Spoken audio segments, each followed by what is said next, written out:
grenfellactiongroup.wordpress.com, and you will see clearly that local residents have complained to their landlord, KCTMO, and to the local borough, the Royal Borough of Kensington and Chelsea, which happens to be not one of the richest boroughs in London, but one of the richest places in the entire world. Because they're from this side of the borough, not Holland Park, not Upland Hill, not High Street Kensington, not Harrods, not Kensington Palace Gardens. They were ignored. They were ignored. In fact, they were told they were complaining for no reason. They complained very specifically, as you'll see on that blog, about the horrendous Victorian fire safety in this building. It was put up on the building to make it look nice and pretty for the rich apartments opposite and for people driving to Westfield on this motorway above you here. Yet they didn't put sprinklers inside. Yet they didn't put an adequate fire alarm system. New gas pipes were fitted, as you'll see if you look at any of the early footage from when the fire first started. You will see that it was all up one side of the building, where all of the residents tell me A was the exit and B was brand new gas pipes. Horrendous conditions. We don't know how many people have lost their lives yet, and as far as I'm concerned, and I will say it repeatedly, this is massive manslaughter by negligence. This would never happen in any part of the wealthy city of London. There's an overwhelmingly poor multicultural community that is well aware that the local council and the wealthy people in this area want them gone. Yeah, there's been plans like all across London to gentrify this area. It's a very wealthy piece of real estate we're sitting on right here, and they want this eyesore of all these poor people to be gone. They want to move them to Newcastle or Birmingham or anywhere else, and they're moving the rest of the people in London. We're not going to have it.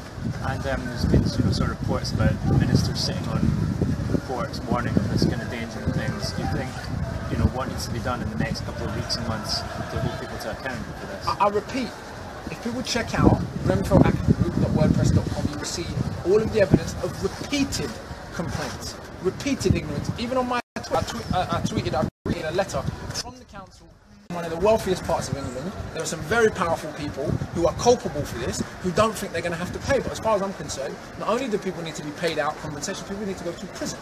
Yeah, that's what needs to happen. People need to go to prison. And if that happened to any rich people, and it was our fault from over this side of the way, right, there would be people in prison, no question. Yeah? So this is not a case of, just negligent, pay a few people out, hush, hush, hush. This is systemic corruption, systemic negligence. If we look at the entire defunding of all the local youth centres, the entire cuts to local services, to the fire service, to NHS, etc., this is reflective of the larger greed, selfishness of austerity. Yeah, of neoliberalism. This is not one isolated incident. This is just a poster child of all of the neglectful policies that the governments of this country have pursued and the ruling elites actually of the world have pursued. This is the kind of thing that people expect with the greatest of respect, and I don't mean this in any disrespect to Bangladesh, but when we hear about the factories that sweat working in Bangladesh lapsing, this is the kind of thing people say, it's Bangladesh, don't worry about it. We expect it to happen over there. Now it's happening here in the middle of central London, that are not rich. And what do you think it says that it has taken this, dying and catastrophic event before anyone to even turn their head and notice? This is not the first time. There was a fire in this building 30 years ago when people were evacuated. There was the New Cross fire in 1981, the suspected arson attack where 14 teenagers burned to death. The government never even acknowledged it happened. This is not the first time this has happened to poor people in this country. There was Hillsborough, up in Liverpool, where people died, and the newspapers the next day, because Liverpool is an overwhelmingly working class city, said people were robbing the bodies of the dead, which turned out to be obviously complete nonsense. To this day, big up to our brothers and sisters in Liverpool, they don't buy the Sun newspaper for this reason. That's what I'm saying. This is not an isolated incident, and unless there is systemic change, these kinds of things will continue to happen. And then, when the city, as it has done many times before, as it may do again, people will say, what's wrong with these crazy poor people? Who knows why they're angry? This is why they're angry. How many people have lost their families today? How many people literally have dead children? Yeah? Dead parents in this building. We don't even have a clue how many people are dead yet. So it hasn't taken for this kind of thing to happen for something to change.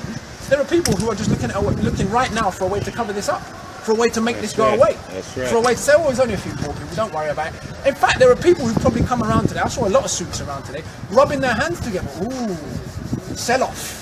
Destroy the building, regeneration. I saw them come around today. With the greatest of respect, I'm not dissing you, but to hounding all the residents, we said to them, go and talk to them suits. Who are they? We never see them around here. Who are they?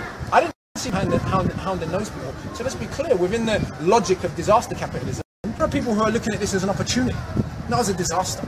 And we see this globally.